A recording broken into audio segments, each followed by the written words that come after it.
Welcome everybody to this webinar on getting published, a workshop for early career researchers.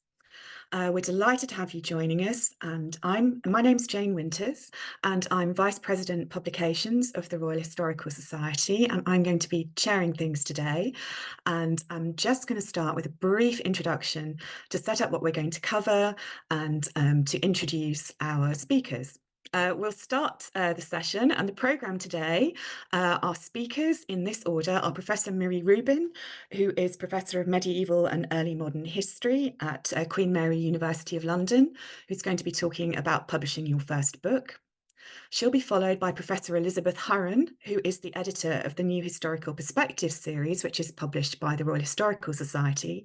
And she's going to be talking about her role as a series editor and the work that that series does to help early career researchers. And finally, we're going to hear from Meredith Carroll, who's the History Commissioning Editor at Manchester University Press, on how to pitch your book project. Then we'll have a brief discussion among the panelists before we open it up to you all for a Q&A. And we would ask you to put questions in the Q&A today, not the chat, and we'll pick up as many of those as we can. So just a few opening remarks. The first of which really is, why publish a monograph? Why is it still so important for historians? In 2016, Geoffrey Crossick wrote a very important report on open access and monograph publishing, and he noted that the monograph has a central place in the culture and ecology of research publication in the arts and humanities. A monograph gives you the space to think through your arguments and ideas, to learn through writing. And writing in long form is still so central to the work that many of us do as historians. A monograph will present your research to a wider audience than just your PhD examiners. There are only 2 of them, and you want far more people than that to read your work. And a monograph will generate engagement and feedback, both from peer reviewers and editors during the publishing stages, and ultimately from your readers. A monograph will contribute to debate in your field and advance knowledge, opening up those really important conversations. And of course, it can be very important for career development. We also want today to acknowledge that there are challenges around monograph publishing. A monograph has never been the same thing as a thesis, but it's more important than ever to differentiate clearly between your first book and your PhD thesis. As more and more PhD theses are published open access in institutional repositories, there needs to be a real comprehensive reworking of that material in order for it to be a book, and you will hear more about that from several of our presenters today. We also acknowledge that there are huge pressures on early career researchers at the moment, arising from precarity, teaching loads, the changing landscape of higher education, and so on. It's quite difficult times in the university sector in the UK. And there are also new considerations around open access for monographs, which can be an opportunity, as you'll hear from Elizabeth Hurren, but can also present difficulties. And of course, life happens too. Books are being written while all of this is going on. And finally, turning to the topics for today, we're going to cover things like turning your thesis into a monograph, the importance of titles and book structures, how to establish the tone of your book, which will be different from that of your thesis, how and when to get advice. I think broadly that's talk to as many people as possible, but we've got specific recommendations around that. How to choose a publisher, how to write a good monograph proposal, and then insights into the publishing process itself and the practicalities there. We know that many of you who've joined us today are not based in the UK, and the discussion that we're going to have is pretty generalizable to different contexts, but all of us are informed by the UK system. So there may be differences in your own publishing environment that we do not have the expertise to cover. I should also remind everybody that this session is being recorded and will be a permanent record that will be published to come back to after this live event. So I will now, hopefully more successfully than I shared my screen, stop sharing it and open the floor up to our presenters, starting with Professor Miri Rubin. Over to you, Miri.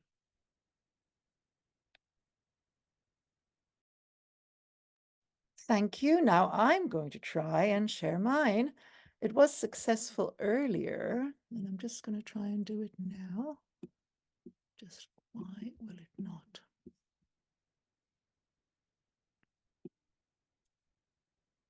Why can't I? Ah, that's better. Okay. Excellent. Okay. Well, I'm very excited to be part of this session. And I was even more excited when I discovered just a few minutes ago, and we are 205 with 205 participants from across the globe. And that number is growing as I see. So this is really wonderful. And for all the frustrations of online communication, being able to reach our global community of scholars must be just such a really important achievement. And as was already said, of course, we are talking from sort of UK perspective, but I think, it is a global intellectual community. We are aware of what is happening in other places. A lot of our publishers have branches in other countries and continents. So I would hope that a lot of our principles are generalizable. There's one that probably isn't, and I'll try and remember to raise it, if not in my own communication, then as we move on. So I'm just showing you that I've published a lot of books, and that is to say, that green one, second from the right, is my thesis book. And so that is to say, I've dealt with a lot of publishers. I've thought a lot about works. Of course, we're talking in particular about the challenges of turning that thesis into the first book. And although it's a long time ago, I do remember the creation of Charity and Community in medieval Cambridge very, very well. But I'm also basing what I say on the experience of many younger, more juniors, my rising colleagues whom I've mentored, PhDs of mine, postdocs that I've mentored, and have seen them through the process. So I hope that that will be really, really useful and come through in what I say just now. So it's obvious, but let's state it again. A thesis is not a book. In fact, in some countries, the thesis itself is published as a book. That used to be the case in Germany, no longer. That definitely was the case in the Netherlands. So there are lots of countries that literally you were obliged, in order to get the PhD, to publish your book with the thesis without any changes. That meant that these were usually not very attractive books because there were all sorts of self-publishing arrangements to do it cheaply. And then, of course, that was the thesis published, and people had to wait a long time until their second book was out.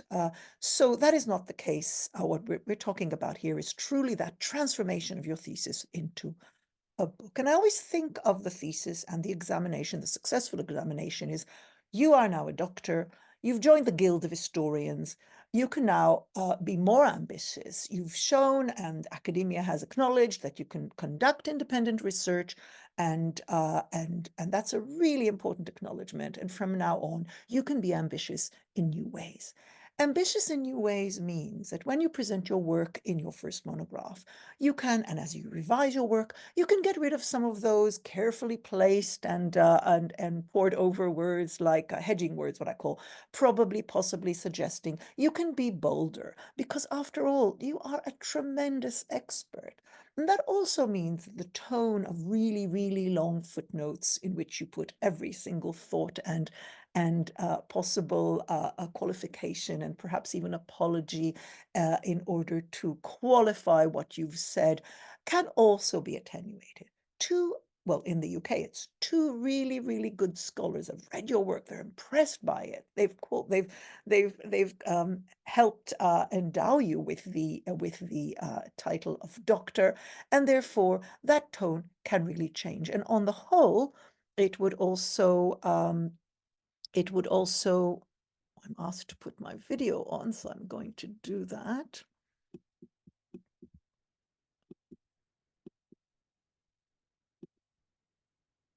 So that you can see me. Okay, that's nicer. So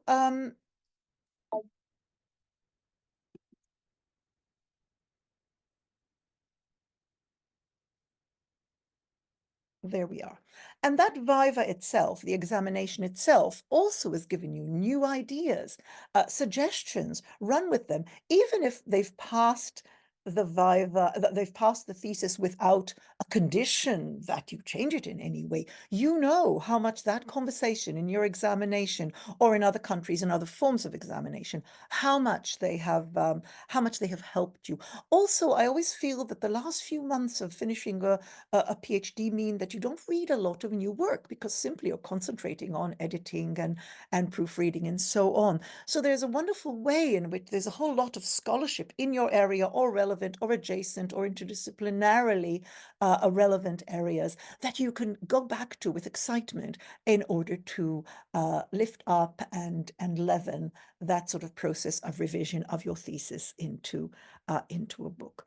And as I said throughout, you can be bolder, you can be more explicit about your arguments. And in that whole process, you can do it with a tremendous amount of confidence. You are the expert. You are the doctor. You have carved out an area where you have tremendous control because you've been in the archives or because you reflected very, very deeply. And that is something to truly, truly celebrate.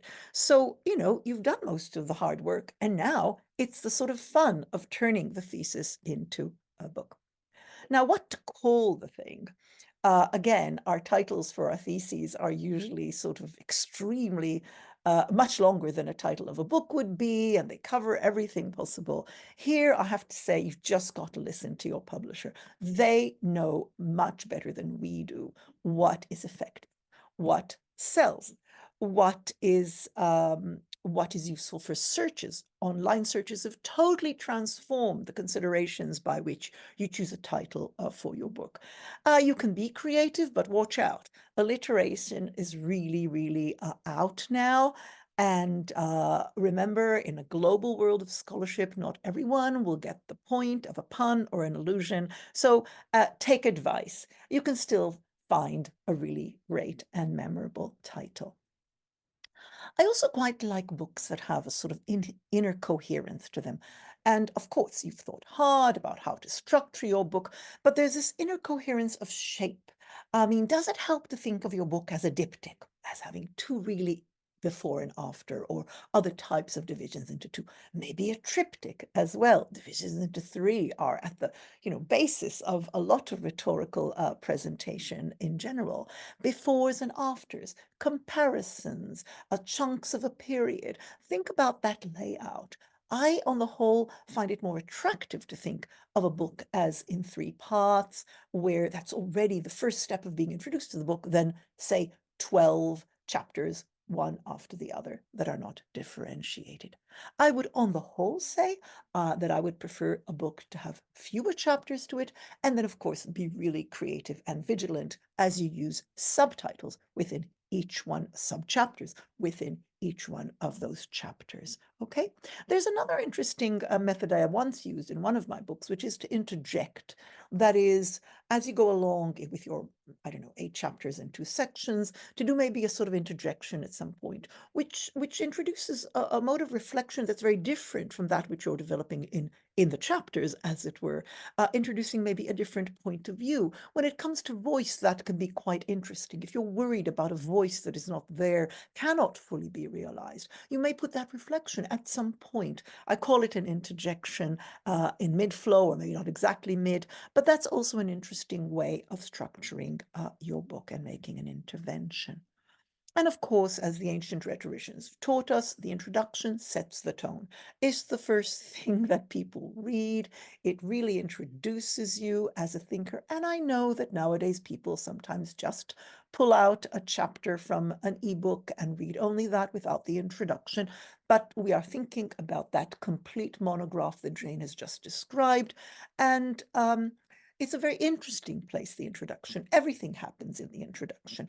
In the introduction, you can explain the shape of your book. Why didn't cover certain things that someone might have thought utterly relevant? You can make it extremely, extremely interesting. You can craft every sentence so as to promote the interest and the legibility of the book as a whole. Um, of course, it means that you may want to totally rewrite it. You may want to rewrite it in part. And I think this is also a place, without being mawkish or too self-indulgent, this is a place to tell the story of yourself. That is to say, how you came to produce this book. Was there some life experience that's important along the way? Do you have a particular skill? Did you develop a particular skill? Are you part of some sort of movement, some sort of school? And the way you started and the way you ended, all those intellectual surprises, not for the sake of sort of just reporting about yourself, but for the sake of making the intellectual journey more legible, more interesting, more comprehensible. And the fact that, of course, we want the book to be utterly, utterly rigorous. It does not mean it has to be dull. It does not mean that it cannot be lively and readable. Make it so. I always feel that talking out loud some of what we write to yourself as you wrote a paragraph, reading it aloud is really, really helpful in discerning the what can be improved. Long sentences on the whole, well, they can be grammatical. You can have endless subordinate clauses and use the appropriate punctuation, but it can also be clunky. I would say keep sentences short and fluent, and use paragraphs knowingly. People are much more likely to read avidly and to be subconsciously affected by, or positively affected by, a page that is punctuated by paragraphs rather than a page that is solid text. And each paragraph, after all, it gives you an opportunity to open with that really powerful sentence, to give that final wonderful summary that moves on to the next paragraph with great elegance. There is just an opportunity in the paragraph that solid text does not really help. And learn from writers you admire, and they're not all academics. I often, well, I almost always at some point hand to my PhD students their own copy of Stephen King's autobiographical short book on writing, which is surprisingly useful for historians as well. And then, of course, there's nothing more sociable, or writing a book doesn't have to be lonely. It can be sociable. And why not collect a number of colleagues to workshop, say, your introduction? We often do that at Queen Mary. Assemble some of your peers and maybe some of the more experienced people that you know around the topic. Maybe they know something about the theme, maybe they know something about the period or about the place, and bring them together, not all solidly very close to your topic, but people you admire or you've learned from, and pre-circulate a part of your book or the introduction or even the proposal before it's gone to the publisher. Workshop it together. Indeed, as at Queen Mary, our post our coordinator for postdoctoral researchers does that as a matter of course. Turn to your mentor, of course, for help in organizing such a thing if you feel a bit shy about doing it itself.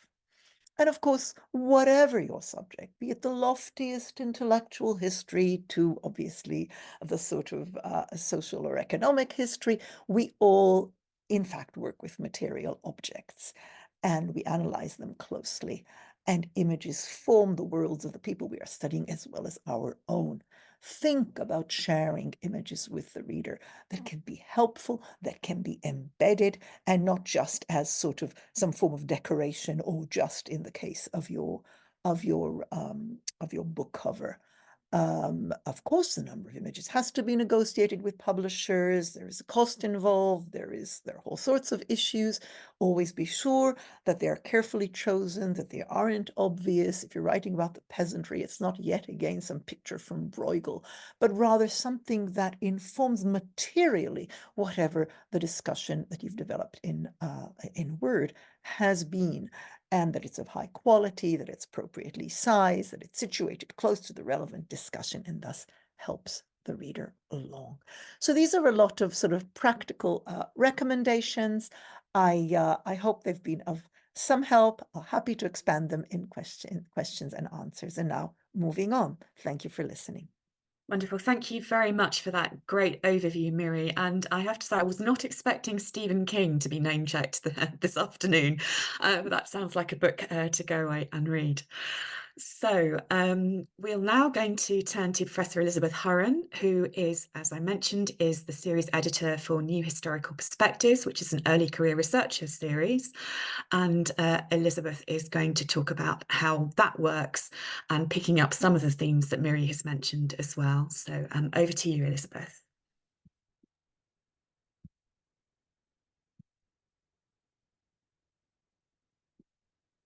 Good afternoon, everyone. I hope that you can hear me and that you can see me. It's lovely to know that so many people are listening in. As Jane said, I am one of the co-editors of the New Historical Perspectives series of the Royal Historical Society. The Royal Historical Society has always had a very strong commitment to early career researchers. And of course, as Jane also mentioned, this is vital at the moment because of precarity in the profession. And it's something that we take very seriously. So what I'm going to do is I'm just going to share with you some thoughts as the co-editor of that series, which I hope will be helpful this afternoon. And if you just bear with me a moment, I'll see if I can get us to see that together. So I hope that you can all see that. Do let me know if you cannot. So the Royal Historical Society series, it publishes very wide variety of titles. We don't have a set rule, and that's quite a positive policy on our part, because what we want to do is to cover as many subjects as we can for those who are at the first stages in the profession. It is an open access series. We're very mindful of the importance of that, particularly in the UK, because of the research exercise framework, or known as the REF. It has become very successful. We now have 100,000 plus downloads, and it's becoming the go-to e-platform for those who are looking for, I suppose, broadly defined, the up-and-coming new voices, the sort of voices that Mira was talking about, where you've done the work at the thesis level and you really want to now be part of what I like to think of as the big conversation that we all join in academic life. And people are approaching the series because of that. So there isn't a general rule for the type of title that we're looking for. We're just looking for interesting and novel work that we're doing. The only thing that we do ask you is that you are within the first 10 years of your PhD. Of course, occasionally some people will have experienced a life difficulty. It could be for a whole variety of reasons. I wouldn't want to put a label on it today. So we do have an exceptional option for people in that situation. And if that is you, if something was a bit of a curveball in your life and it's taken you a little bit longer to get to that first book, then do come along and chat to us confidentially about that. We're always open to that eventuality. But generally speaking, you would be within 10 years of your PhD. And we ask you to submit a short CV to us just so that we can have a look at how things have been going for you and the sort of circumstances that you're in.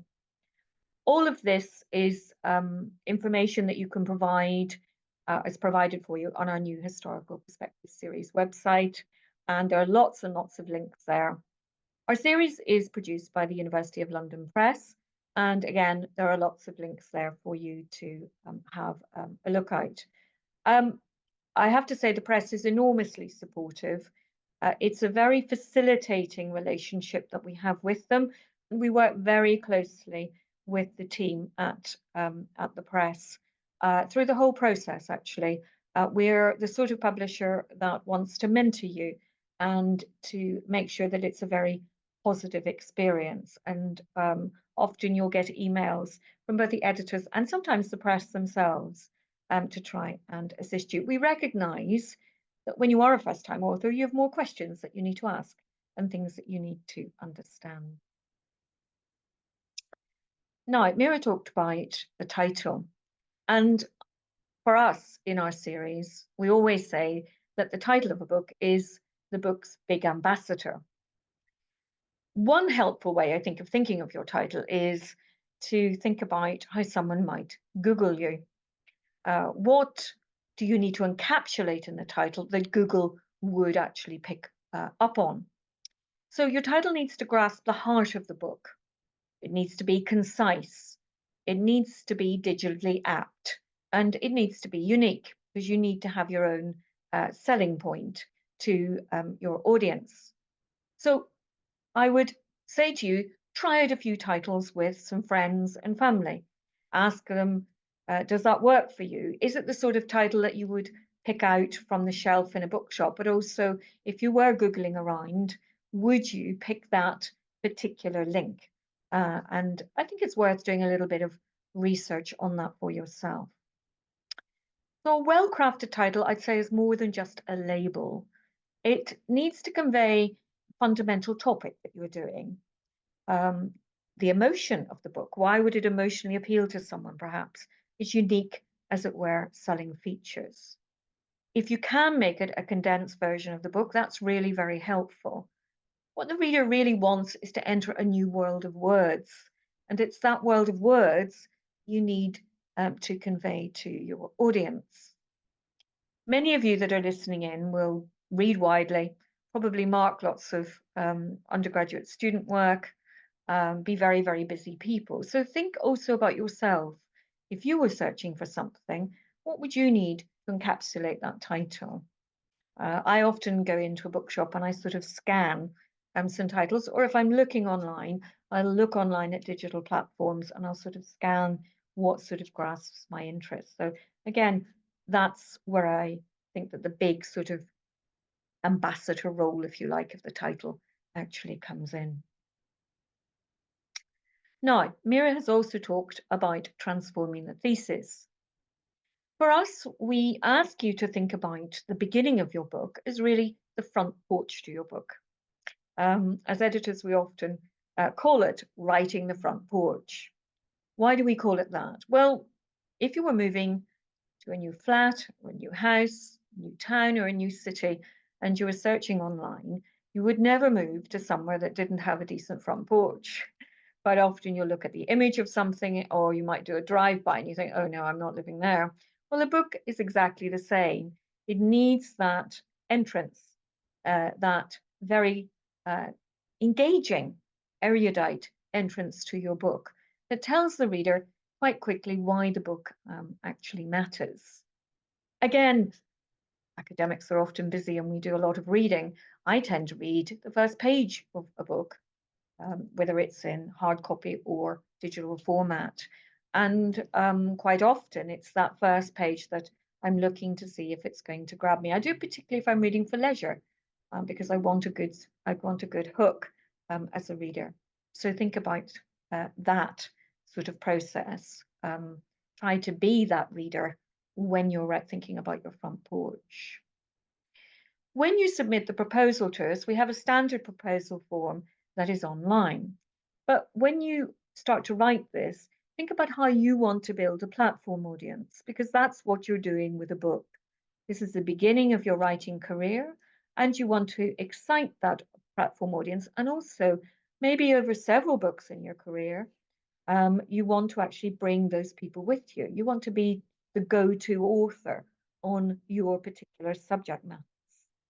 So in your proposal, try to think about that sort of platform audience that you want to build. Why would people be interested in your topic and in your approach and in your expertise? And if you do that, then people will join in your conversation. We do also ask you for a sample chapter. Now, in all theses, when you turn them into the book, there are chapters that are more difficult to write than others. So pick your best one, but don't just submit the actual thesis copy one. We need it to be engaging and very communicating to your audience. So you will need to refine it. You will need to give us your voice, show us why this particular topic in this particular chapter is exciting and engaging. Why do we want to actually know about it? Like Mira, I would certainly say that you need to craft your voice. Shorter sentences always work. Long ambling sentences that are, could be 2, 3, 4 lines long, that's asking too much of your reader. Generally speaking, the human brain likes to have 2 sets of ideas in a sentence and no more. And there's a lot of neuroscience that teaches us about the amount of information that we can take in, however sophisticated people are as readers. So shorter, well-crafted sentences really do put across your points quite effectively. Again, as Mira said, signposting is very useful. We encourage you in your sample chapter to pause, remind your reader where we are in your argument or your new material or what's exciting, and take us through those signposts, those arguments that you're making as the chapter progresses. When there's no signposting, it's a little bit like getting on to a train journey, knowing that there should be a set number of stations to the destination, but never actually seeing those stations signposted to you as you go through on the journey. And what happens is that the reader gets a little nervous, they get a little tired, and they're not quite sure where they are.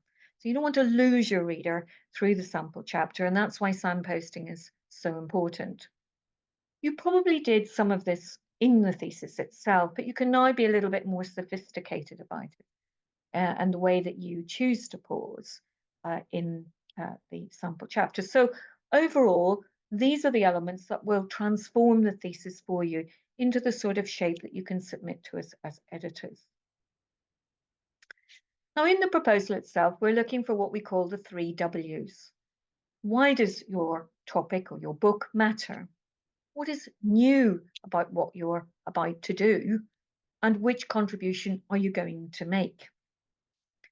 Underneath, as you can see from the slide, and these are available for you in a recording, I've put some extra sort of subheads, and I'm not going to repeat them all because Mira has actually helpfully outlined some of those to you today. But when you do the why and the what and the which of the 3 W's, you're essentially giving your reader a mini synopsis.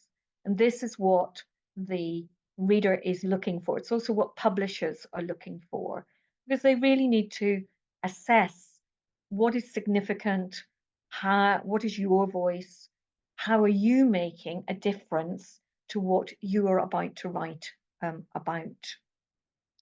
I think it's true actually of anything that's published. We're all as readers looking for these 3 W's and these elements. What I would say is try to think about translational thinking.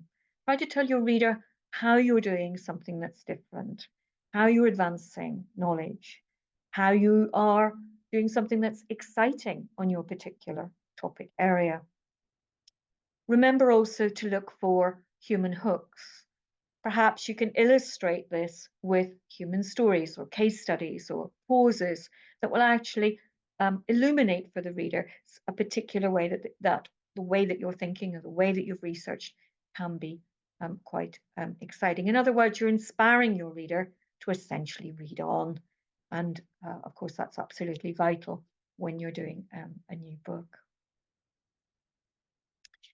In the sample chapter itself, if you chose to submit to us at the New Historical Perspective series, we'd ask for it to be no longer than 8 to 10,000 words. What it needs to do is to encapsulate the best of what your book does. You'll know which of your chapters will do that for you. I guess in a way, it's about planting a seed for our editorial board in the first instance to have a look at as to why your particular book should be published. It gives them a sense, if you like, of the promise of what's to come. I often think that what we're trying to do as authors is to combine old words in new ways. So old words new is often the kind of advice that we give our authors. But you want it to be exciting. You want it to be novel and engaging, and in that sense. These are obvious points, but it's surprising how many people don't necessarily do this the first time. And it can take a little bit of practice. That's fine too. We do understand that, and we will work with you on it. When it comes into us, both the proposal and the sample chapter will go to our editorial board. Now, we don't accept everything first time, and this is simply because sometimes you're not ready yet, or sometimes you need to rethink the structure of what you've done. It's possible that it was suitable for a thesis, but not for an engaging book. What we would just say to you is sometimes rejection at that stage is really redirection. We do invite people to come back in and resubmit to us. And of course, we give you feedback to help you do that. No matter what publisher you go to, if you do get a rejection, well, often it's a learning experience. And those lessons learned can be really very vital and really very helpful, because we're so close to our work sometimes that we don't really see what actually needs to be revised, what needs to be reshaped. So plan B is fine. It might be plan C. That's okay too. It may be that you have a very specialist topic and you need to go to a particular publisher or a particular series because they do that job, if you like, for you on your topic area. It's a question of doing a little bit of marketing and a little bit of pitching to get yourself into the right publishing part of the sector. That's okay. Redirection is important. Now, at the Royal Historical Society series, we are a team and we are here to help. The way that we do that is, as you can see here, we have two co-editors, myself and Sarah, Emma, who works at the press, and Philip Carter, who's our fantastic coordinator at the Royal Historical Society and also deals with all the marketing of our books. What we do together is that we mentor you, and this is what makes our series different.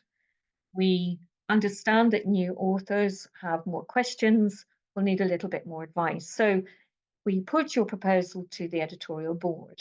If the board agree, it will then go out to external review. And we usually choose 2 experts in your area, and they give us an opinion on how it's looking with their expert eyes. If we then go through to commissioning stage, that would be our contract stage, you will then be given a mentor from the editorial board themselves, who's most expert in your area, and they're there to help you through the process of revamping and translating the thesis into the book and the style and shape that it needs to be. When that comes in, then one of us as co-editors, we will also be overseeing things for you, and we will read the manuscript at that stage. And then we will organise a workshop. And the workshop is, again, with an expert. We often ask the author who they would like that expert to be. Perhaps it's a leader in the field that you know, someone you've admired, someone that we have access to.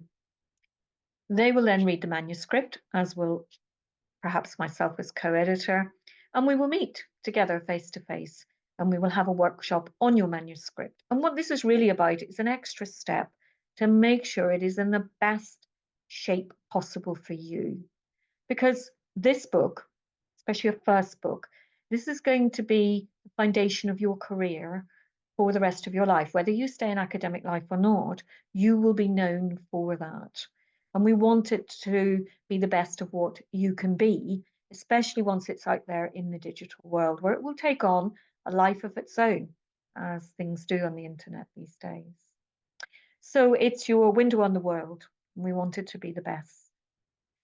Once that is done, then we pass you over to Emma and at the University of London Press, and Emma will help you through the production process of the book, copy editing, refining your bibliography, anything that needs to be done. And Philip will come in at that stage and we'll think about the marketing of your book and how we get it out there to as many people as possible. So you can see it's a very facilitating process, and it's something that the Royal Historical Society takes very seriously. We want it to be fun. We want it also to be very supportive to you as you go through.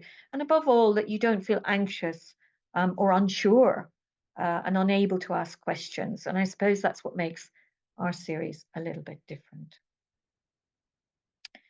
So I'm going to stop sharing the screen and I'm going to pass back to Jane. And I hope that this was helpful and to meet you in the Q&A. Thank you very much, Elizabeth. And I think it's really striking that both you and Miri have emphasised the importance of support and advice and guidance and knowing where to go to ask for help as well. From Miri and Elizabeth, we've heard the perspective of authors, editors and mentors, and we're going to round off these series of presentations by hearing the publisher experience from Meredith Carroll. Over to you, Meredith. Thank you. Let me just get my... Oops.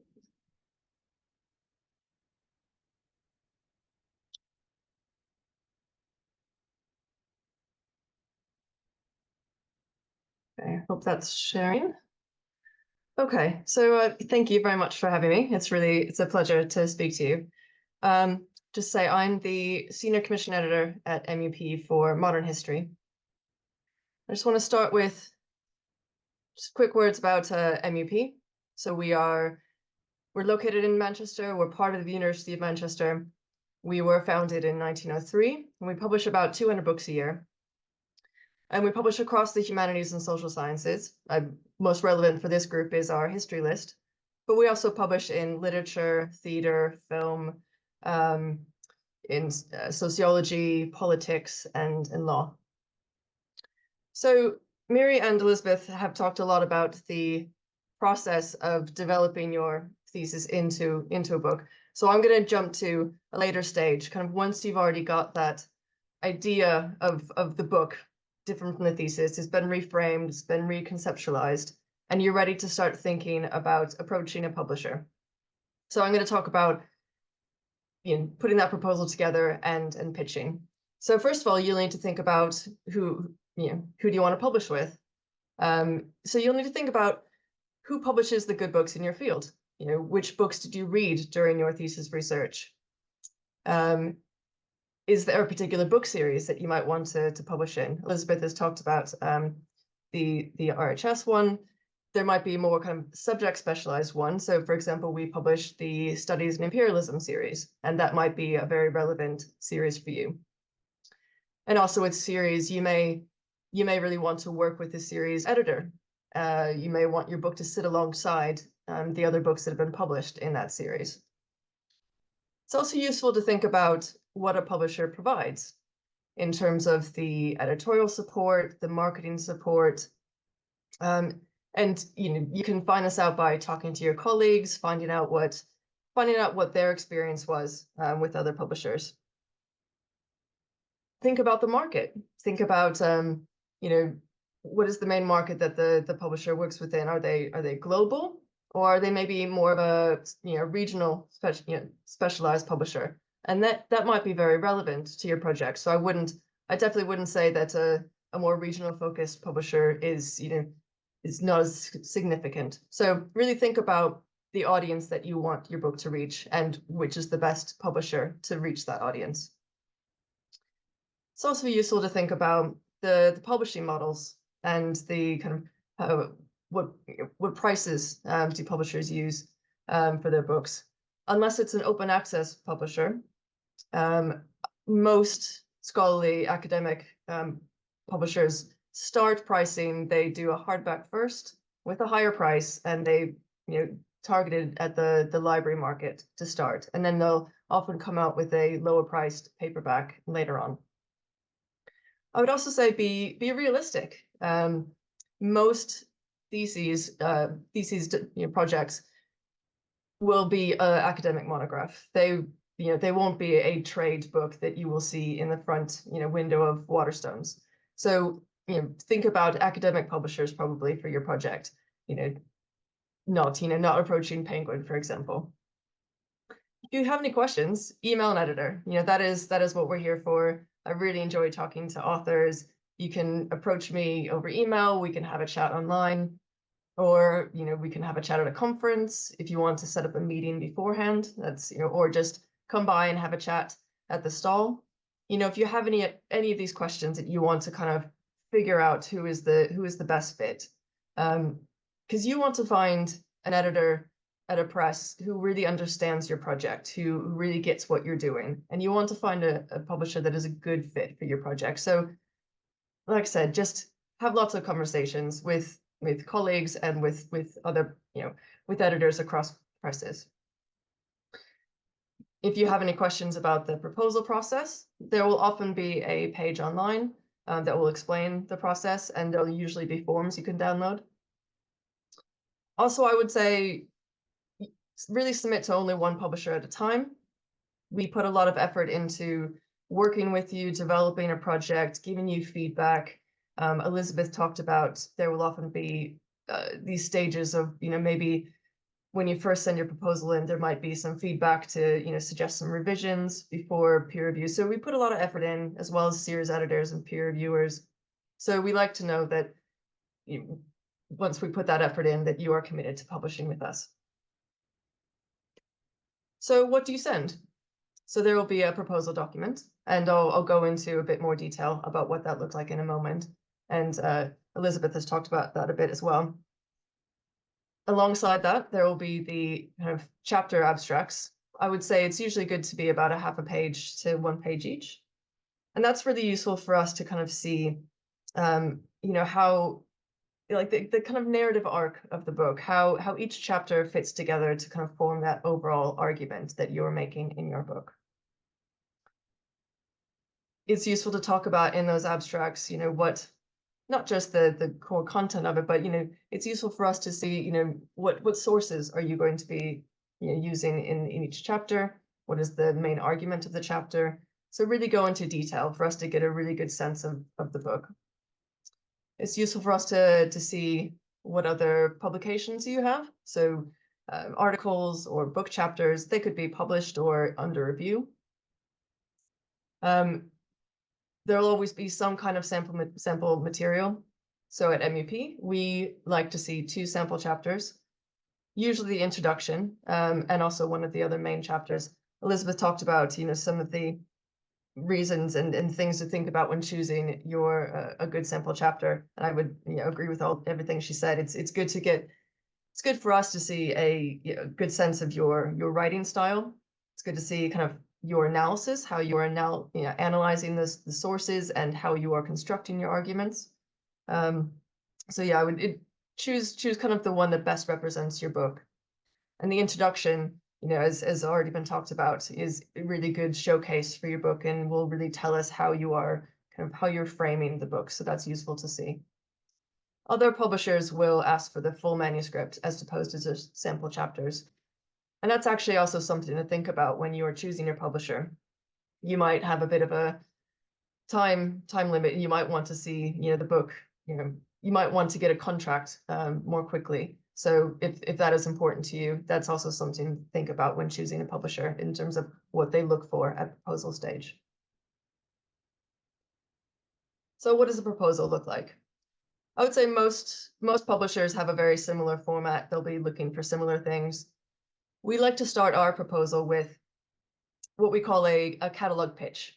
And it's really just saying what your project is about in 150 words. And that's really useful for us because if an author can't do that, if they can't articulate really clearly in 150 words, what is significant, what is the conversation you're contributing to? Why should we care? We call it often the so what question. If you can't do that in 150 words, that suggests to me that you haven't quite worked it out yourself yet. So this is a good thing to see, at the very beginning. And then it'll go on into a much more in-depth, kind of a couple pages of going into what the contribution of your book is. Going into what is the intervention, and as I said, the big conversation that you're contributing to. I will be kind of looking for an indication of why is it important for there to be a book on this topic as opposed to a journal article or 2. So this is really your opportunity to sell your project. Within this, I would be careful about both under and over claiming. I often see, talked a little bit about kind of the tentativeness of a thesis and when you're doing your PhD. And so that can sometimes still come through in a proposal. And I've seen proposals where it's kind of buried on page 10 of your contribution, and I finally get there, halfway through the proposal. I'm like, oh, there it is. You need to really be much more kind of confident about your contribution and not kind of underselling yourself. But also at the same time, don't go the opposite direction, overclaiming. It's the nature of academic research that you are building upon, previous research. And so it's impossible to claim that you are the first one ever to ever publish on this topic. So thinking about that balance. Also think about how you are kind of the language you're using and how you're pitching the proposal. So, it'll be coming to me. I consider myself a good I have a good general knowledge, but I'm not an academic. I'm not a specialist necessarily in your subject. So think about making sure that you are not assuming too much specialist knowledge. And similarly, if a project goes forward to the editorial committee, they won't necessarily be an expert in your particular area. So they will also kind of need to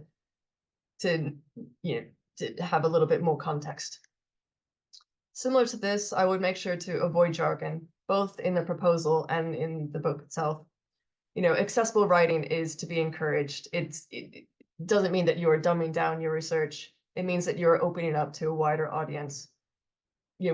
Talked a little bit about kind of chapter structure and paragraph structure, and that kind of feeds through into just making it easier on your reader.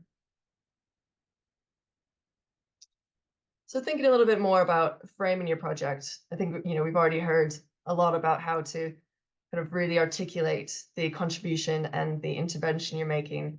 So when you're doing this in your proposal, really talk about the bigger debates and the narratives that you're shedding new light on. Tell me why this is important and why it's unique. I said before, why is this necessary? Why is it necessary in a book form? Talk about the early research that you're building upon or challenging. And really, this is an opportunity to tell me, again, why is it exciting? So you can talk about, are there more and more conferences in this area? Tell me that, that this is a burgeoning area and that, I want your book and we can, develop this field. Also within the proposal, you'll need to do some positioning, both amongst the publisher's other books. So it's useful for you to tell me that, you're submitting to MUP because we published, X, Y, and Z books that are similar to yours. Or if you are submitting to a series, tell me why. Why is that series really good for your research? And also talk about other books in the field that your book is in dialogue with. So in our proposal, we call, it's competing books. It's not really competing necessarily. It's those books that, what other books would you see alongside on a bookshelf? And this can be also helpful for me. So if I'm reading through your proposal, and up to this point, I might not be confident about, which audience are you really speaking to? And you might tell me a few books that you see it sit alongside and like, oh yes, I know that book. Okay, now I have a better understanding now maybe of who you are speaking to. Tell me which journals would be interested in reviewing your book. Tell me what conferences you go to and that would be interested in your book, and maybe doing a launch, or tell me about promotional opportunities. Are there anniversaries coming up? Are there events? Are you as an author really engaged in doing kind of podcasts or blogs, or tell me kind of how the book could be kind of marketed and sold, and all these opportunities. And throughout the proposal, keep articulating your contribution and the benefits to the field and why a publisher should care. So a few words about kind of book basics. So for a monograph, they tend to be maybe about 80 to 100,000 words. I would say publishers, we do like shorter books. They are cheaper to produce. That's not to say that longer books aren't possible, but because of production costs, we need to be more confident about the size of the audience. So they need to be more convincing in their contribution to the field. And these are all conversations to have with your publisher. You will also need to suggest a date for submitting the draft. And this will be in your contract, and a publisher will want you to try and stick to it as closely as possible. So at the proposal stage, really think hard about your own writing schedule and your work commitments, your personal commitments, and then give some extra time because life always gets in the way, even if it's just your own life, not just COVID, but give yourself leeway. It's always better to submit sooner than expected than to be late. Already talked a little bit about illustrations. It is the author's responsibility most of the time to have to clear those permissions. And the same goes for having to, to pay for the high resolution files. If you are, asking for an image from a museum, an archive, or a library, for example. I would give yourself lots of time to clear those permissions. It always takes longer than think, easily 3 to 6 months, or even longer in the case of what's happening right now with the British Library, for example. So definitely do not leave it till right before you are submitting your draft or your final manuscript, because it will delay production. So color, it often does require subvention. So at MUP, our ebooks are produced in full color, but our hardbacks are in black and white. Even if you do have some money for a color plate section, I would think really carefully about if color is really necessary, because it can sometimes cause challenges in reprinting or in paperback later on. So really think if it's necessary for your argument, or if it's more of a nice to have. In terms of marketing, it's always really useful to have authors who are active and engaged and who are able to kind of market alongside our own activities. So at MUP, we do a lot of marketing. We go to conferences, catalogs, we do a lot of social media marketing, but authors have their own separate networks, and it's really useful for an author to have that network and to be willing to talk about their work. So at a conference, use your book cover in a conference slide, or think about writing blog posts, or do a piece for the conversation. Also think about before the book comes out, or even before you submit a proposal, publish some of the research as an article or a book in an edited volume. I know some authors are a little bit cautious about that. They think some publishers might not like that. But actually, I find having an article or two on the research, not the exact same as a chapter, but is using some of the research, it's almost a good way to whet people's appetite for the research. I've definitely seen cases where people have said, oh, I read this fantastic article, I can't wait for the book to come out. So in a way, it's good marketing to publish some of that material kind of beforehand. And I just want to finish up with just a breakdown of the timeline. Talked about some of these stages already, choosing your publisher and the proposal. So when you submit to MUP or to a publisher, you can either usually go straight to the commission editor, or potentially you could go to a series editor.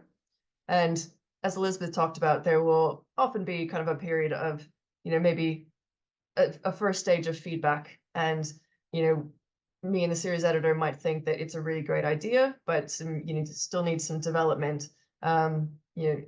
Maybe develop a little bit further from the thesis, or just in terms of kind of reframing the idea. So it's really common to have to kind of send back with some initial feedback, and then bringing the proposal back. Similarly, I'm really happy and to see proposals again after some revision. But once we think it's kind of ready for peer review, it'll go out to 2 external readers. For us, it's what we call single blind. So the peer reviewers will know who the author is, but not the other way around. And once those reports come in, it'll go to the author for a response. On the response, I would just say, give yourself a couple days. I'm always a little bit wary when I receive an email within 5 minutes of sending reports to authors. Give yourself a couple days to digest, really think about exactly what the readers were kind of suggesting in their reports. Sometimes it can be a little bit difficult to get some kind of challenging feedback or negative feedback, but really think about how it can be constructive to your project. In your response, you are welcome to push back a little bit. Maybe you think the peer reviewer maybe misunderstood your project. And that certainly does happen. But if it did happen, think about why it did. And that you might need to think about how to, more clearly articulate your project if they misunderstood. Then there's a possibility, certainly, that others later on will also misunderstand. So really, even if you disagree with the comment, think about how you might revise, to kind of mitigate against similar comments in the future. If both reports are reasonably positive, they suggest kind of publication with some minor revisions, and the author responds well to those reports, I can take it to a commissioning meeting, where if it's signed off by members of our editorial board who are senior academics at the University of Manchester, then I can offer a contract. And then it's up to the author to go away, write their book. I'm always here to, for any questions. If an author kind of wants to talk through things at any point during that stage, I'm always here. But once the draft is submitted, it goes back out for external review. And that will again have a bit of a revision process. The peer series editor will also be involved as well at this stage. Again, once the revised manuscript has been submitted, go into production. For us, that's about 9 to 10 months. And then it'll be published and go out for marketing, as I've mentioned. So yeah, that's the general process. I'll stop sharing. Thank you very much, Meredith. And if I could ask the other speakers to turn their cameras on. I think we've got about 25 minutes left, so I suggest that we go straight into the Q&A because we've got some very interesting questions that are coming in.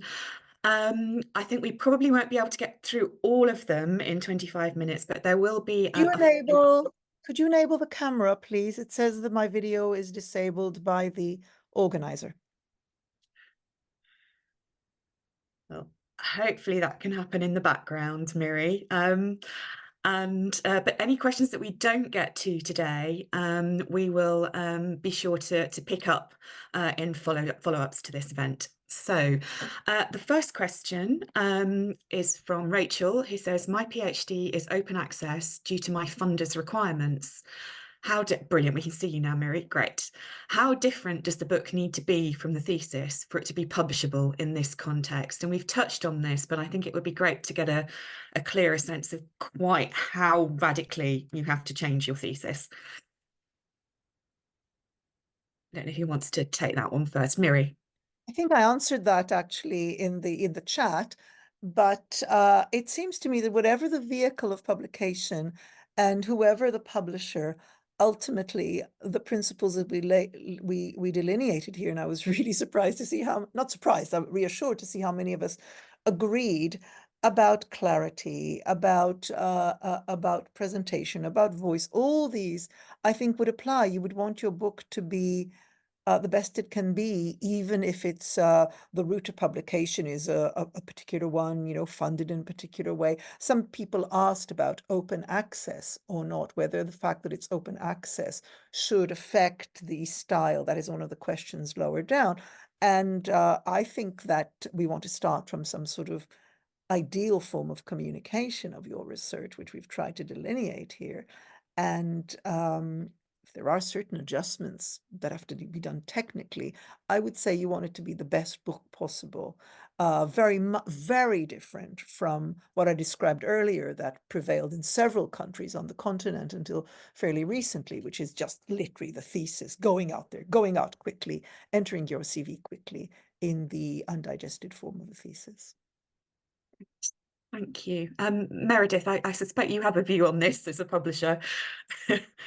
Yeah, well, there's a couple of different things. So there's as kind of Miri was saying, that there's a academic reason really to kind of want to change your thesis to make it the best that you can be. Your ideas will have probably moved on in the course of your thesis. I often talk to people about they might have had rabbit holes that they wanted to go down during their thesis, but they didn't get the chance to. And there might be new ideas that they want to incorporate within their books. So that's a kind of a intellectual reason to want to develop your thesis.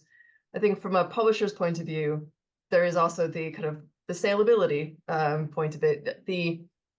a book, a thesis is often, I think you mentioned, you know, it is written for, at its basic level, a small audience of your supervisor and your examiners. So you will want to think about broadening the audience, really kind of broadening the scope of your thesis to appeal to a broader audience. And by that I mean not, you know, the whole general public, but you know, within your, you know, within history, for example. So thinking about, you know, looking beyond your specific subfield of history. So there will be those reasons to kind of, you know, and you want your book to be read by a large, you know, audience of people beyond, you know, three people. So those are those reasons. So, and, you know, obviously as a publisher, we, you know, we want the book to sell to, you know, as many people as we can. There's also, you know, the reasons in the US, for example, and we know this from our US distributors, US libraries don't like to buy, you know, books based on a thesis, and they will actually do filtering out. They will, you know, try and find out if your book is based on a thesis.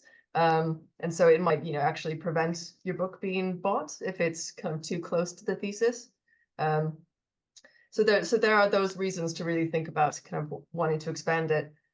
So I always kind of encourage thinking about how to broaden it, you know, in terms of the scope, and that could be geographic scope, chronological scope. It could be bringing in new approaches, methodologies. So thinking about how to reframe the project to make it distinct and different.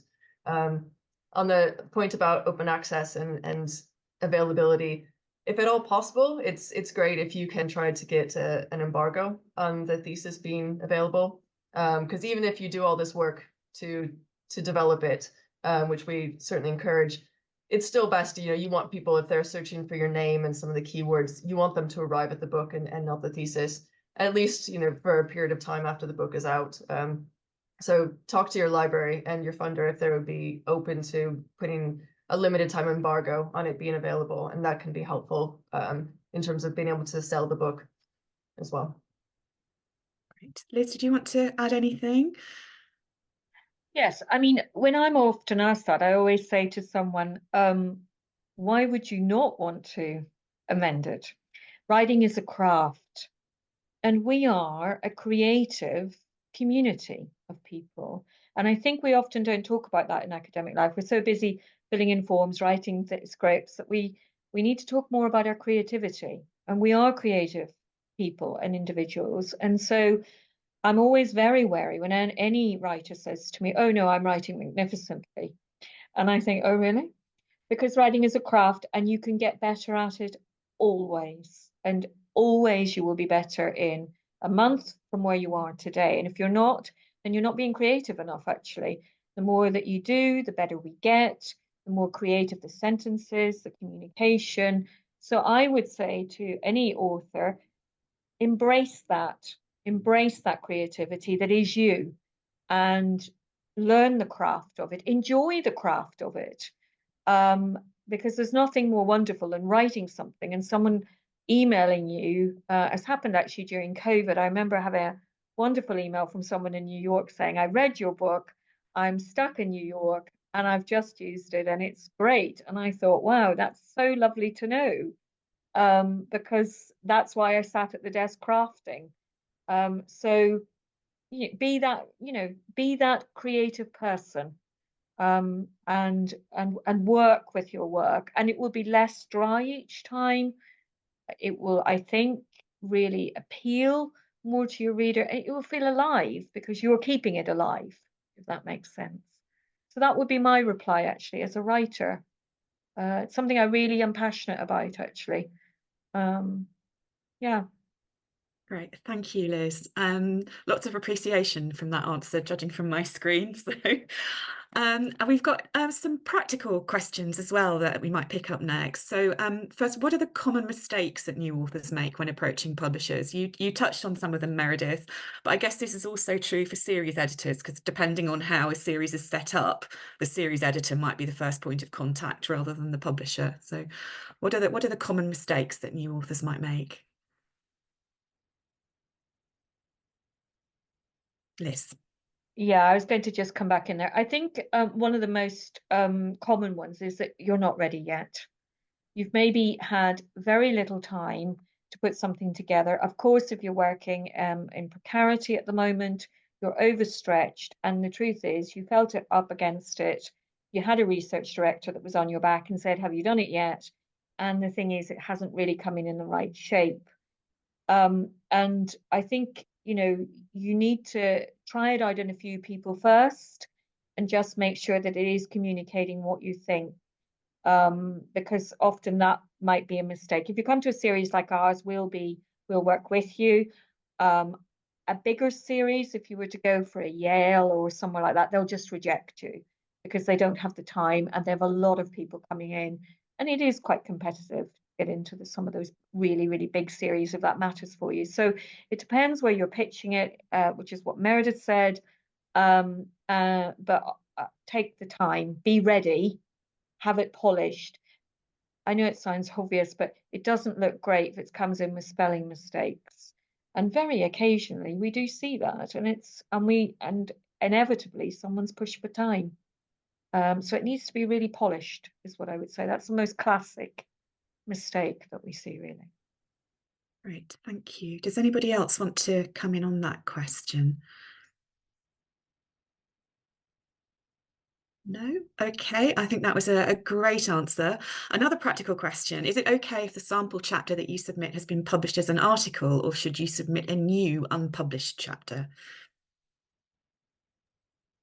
Meredith. I would just say that it's fine if it's been published as an article, but I want to see the chapter of the book, not the article. So, you know, because they will be written differently, the chapter shouldn't be the exact same as the article. So, you know, you'll need to spend that time to kind of rework it, you know, into the chapter itself. Great, thank you very much. And another practical question before I go into something that might need a little bit more discussion, which is something that you mentioned, Meredith. Just to confirm, can you submit proposals to more than one book editor, e.g. to 3 or 4 presses? I'm assuming that means at the same time. Different publishers have different ideas on this. I mentioned that we prefer them not to because of the time that we put into it. You know, you can always ask the publisher if they would mind, if how they feel about that. Some don't mind, but as I said, we prefer to do it exclusively. So is that something that you could check with the publisher at the proposal submission stage? Yeah, absolutely. That's, you know, don't be shy about asking. Wonderful, thank you. We've got a number of questions that have come in around open access, and to kind of pull some of them together, broadly, how important is it, or should it be, to consider open access when a publisher is an early career researcher? On the one hand, open access books get higher citations and downloads, but on the other, it's still quite difficult for top-rated academic publishers, which might look better on your CV, to offer open access that doesn't involve a fee. And there's a related question about how important it is to consider OA if you're not going to be in any of the evaluation processes that require open access publishing. Well, I maybe just, yeah, I think I'll probably come in there actually, really. I think the first thing I would say is, depending on where you are job-wise, you need to speak to someone where you work about that. And I think you need to take some really good career advice, probably from a research director, and actually chat to them about where you are. So that will help you understand the ref requirements, if that is something that you're involved with, or your funding requirements, if it was UKRI that you were funded by for your PhD. So you need to just very carefully sort of check that. And I think that's one area where good advice is you can come to the publisher, and the publisher will speak to you really about that. OA generally is quite different between different publishers. Different publishers have different ways of doing OA, and obviously different fee structures. It is very expensive. Some publishers the fee is quite high, and others the fee is a little bit lower, but actually it can be better quality. So you really need to shop around, and that would be my experience. That I've certainly done a lot of OA, and I call it a bit hit and miss. It's not quite what you think. So you do also need advice about where to go for an OA. Does it help your career? Well, at the moment, that's a little bit like putting your finger up into the wind and seeing how it's blowing, really, to be frank. I think the important thing is to get your voice out, and to make sure that your voice is out with the right series for you, because this is the stepping stone and the foundation of your career. But I'd say your first choice is an important choice to make. And as Meredith said, make sure you're going with a series that really speaks to your genre, speaks to your audience. And I think in the end, it's positioning yourself that's important, because you're positioning your community, you're building your platform audience. So having taken the advice from where you're working, also look at that as an issue. You don't want to be publishing and 5 people reading it on a shelf. I mean, no one wants that sort of experience. So those would be my kind of hints and tips, I think. Great, thank you. Miri or Meredith, would you like to come in on the OA question? Oh, Yes, I agree that it's about getting your work out there. So, I mean, it can be a combination. It can be the book might not be open access, but your articles are definitely going to be. So again, there's a mix of ways you'll get your research out there. And I think the advice given earlier to take advice in your own institution, both in terms of career progression, but also in terms of your own obligation towards funders and others, is really the right way forward. I mean, I think the fantasy is that all books in the end will be OA, and therefore all these questions will not arise. But for the moment, we're in such a transitional state. We don't even know, it's out for consultation. We don't even know the status of open access for the ref itself, the upcoming ref 28. So in that sense, somebody commented on the issue of citations. So you can get your work out there through a variety of routes, which include the book and include articles. I think what we haven't mentioned so far, and maybe it's just also useful to mention, is the question of contributing to essay collections or companions and all that. I would say if you want to get your work out there at this stage, at the early stage, it is really working towards the gold standard, which is the monograph. And obviously on the way, some publications, articles in good journals to get you going, and to, on the whole, minimize contributions, however flattering, to collections of essays arising from conferences and so on. Sometimes they land it on you and you've gone to a conference, you didn't know there was an intention to publish, and it lands on you and it takes up a lot of time and it doesn't really reward you enormously. Sorry, that wasn't part of the question, but I see people struggling with these decisions, so I thought I would just put it in there. thank you. We've got a couple of questions around kind of timescales and responsiveness of publishers, which I know, the length of time it takes to get something published is so critical when you're at an early career stage. And we've had somebody asking, I've made an initial approach, just a brief email, no proposal, outlining why I'm interested in publishing with a publisher and with a brief outline of the topic, and have had no response. Can I reach out to another publisher? And sort of the flip side of that, in the chat, if the publisher is taking a long time to return to you, is it a good sign? I can see that Miri has immediately put no, which I would heartily endorse. It is not a good sign if, not in terms of the quality of your work, but in terms of how responsive that publisher is going to be throughout the whole publishing process. So I feel like this is one for you possibly first, Meredith, and then come back to Elizabeth and Miri. Yeah, sure. So I would say, first of all, yeah, if they're not responding to you, within a good timescale, that's not great. You do want to find an editor and a press who are, helpful. And, like, for example, I really like working with authors, trying to help them in their projects. But if you get people that don't give you short replies, don't respond to you often, that's not a great experience. But also at the same time, remember that we are people and we have big inboxes. So, I would say, give them a week or two, don't expect them to be able to respond within a day necessarily, or even, same day. By all means, send them a reminder, send them a reminder first. And if they're still not being very responsive, then by all means, go try someone else.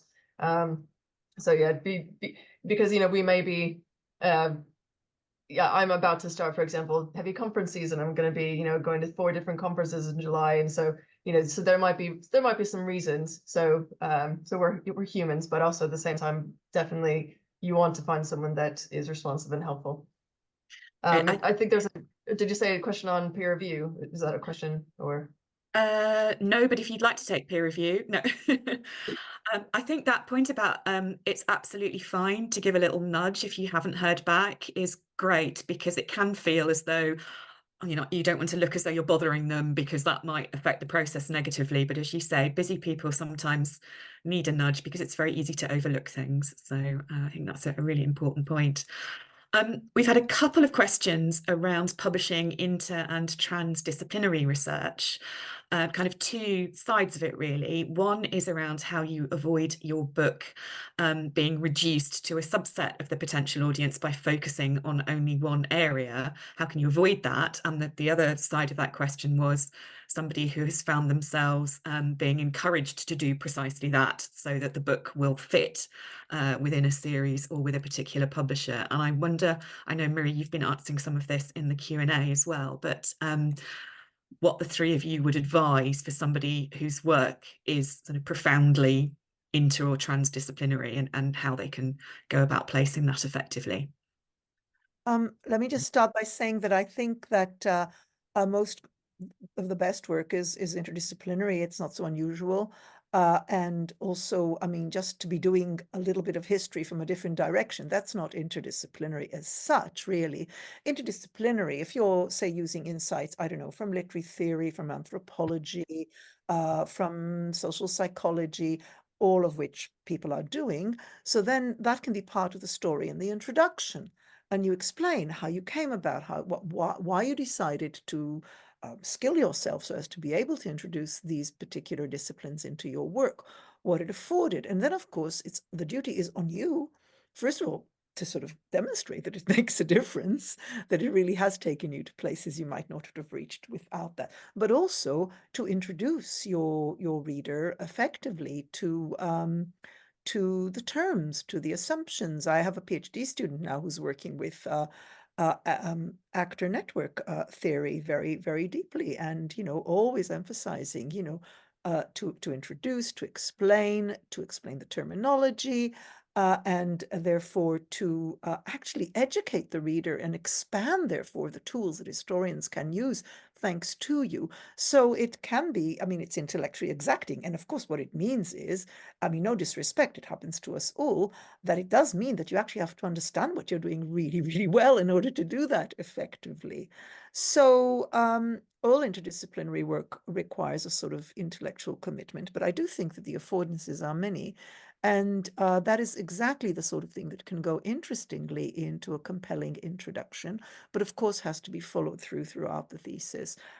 It seems to me that if it works, it's a sort of thing that a reviewer would say to a press, is that this is really an amazing piece of work because it really brings something new into history. So they would not I mean, if they're worth their salt, and if you've done it well, they would not try to sort of ghettoize it and to pretend that it's not happening. On the contrary, they would try to make something of it and make it, something very interesting. If it's just, so one more sentence, if it's just, as it were, oh, I'm looking at religion, but I'm using the approach from the history of the emotions, another field of history, it's not so dramatic. You don't need to educate so much, but still it's an interesting thing to present and to say, what's new about what you're doing and how it has worked for you, what has allowed you to see that you would not have seen in a more traditional way approach. Thank you. Liz or Meredith, do you have any views on this? My view is that if someone is reducing your work down to such a subgenre that you're no longer comfortable, you won't write your best. So I do think that you really need to think about that. You might need to push back against that. You are the author, it is your voice, and you will have to represent that book for the rest of your the rest of who you are, and whatever that you do, whether you're in or outside academic life. So I would say that, be confident. You are the expert on your area. And if it's pushing too far, then say that say to your publisher. That takes out the essence of it. it also could affect the credibility of it. It might not feel credible to the reader anymore. You know, there's a line across which you can't go, I think. And we can all, you know, whether you're reading a book of fiction or an academic, you can feel when something is pushed a story actually in the wrong, you know, it doesn't feel authentic anymore to you as a reader. So I think you have the right, actually, perfect right to say, one way of doing it, if you do need to, as Mira said, if you're doing it, I happen to think it's quite exciting when people do it. Sometimes it's a good idea to maybe have a chapter that repurposes an idea or is testing an idea that's way outside your field. And in that way, you can also handle it a little bit better if you're a newer author. I think that can be quite helpful because you know that, say, I don't know, chapter 3 is going to test this particular idea and it's going to repurpose. And now, obviously, there are things to think about not pushing it too far, as Meredith said, don't overclaim, but equally don't underclaim, show what you are doing. But I think organizing it into sections or parts of a book, that can be quite helpful to you. It's also helpful to the series editor who then understands how the book's constructed and put together. I think that can be quite helpful, really. I hope that's helpful. It is very helpful. Thank you. And I think it's also the case that many proposal forms give you the opportunity to suggest people who might be reviewers for your book. And one of the things that you can do in suggesting names, which the publisher won't necessarily take up, but they may do, you can position your book that these are the kinds of disciplines and research areas that your work is speaking to, and that will help give editors and publishers a sense too. I'm afraid we have had far too many questions coming in to get through, and we're right at the end of the session today. There's just one, I think, which can be done very, very quickly before we thank our speakers. Could you clarify, what does the total word count include? I can do that. It's terribly frustrating, everyone. You're not going to like this message. The word count always includes footnotes, and I'm afraid these days it also includes the bibliography at the back. Agony, agony. For the reason that Meredith said, actually, the longer the book pages, the more it costs, and there are limits to those costs. Yeah, I mean, once we did have a book once a very long time ago, and it came in with an extraordinarily long bibliography, the longest I have ever seen. And we did have to have a conversation with the author about that. So keep it within sensible limits, and is what I would say, really, for yourself, because it does matter at the press end. I bet that bibliography was from a medievalist. It wasn't. We're famed for our elephantine. You are. I mean, I quickly say this, I'm a scholar and I love footnotes and bibliography. So I think they're fabulously exciting places to know what hasn't been done. But these days, I'm afraid we do have to think about cost. That's the reality. That response, Elizabeth, has provoked shocked emojis on the screen. So, and I think it ends on, that's another crucial difference between a book and a thesis as well. So it ties everything together really nicely. Well, thank you very much to you in the audience for joining us and for your fantastic questions, which have led to a really great discussion this afternoon. And as I said, we'll try and group some of those questions in a response to this workshop, and the recording will also be available to come back to. And but if I could just ask you all to have virtual rounds of applause for our wonderful speakers, Meredith Carroll, Elizabeth Hurren and Miri Rubin. Thank you very much to all of you.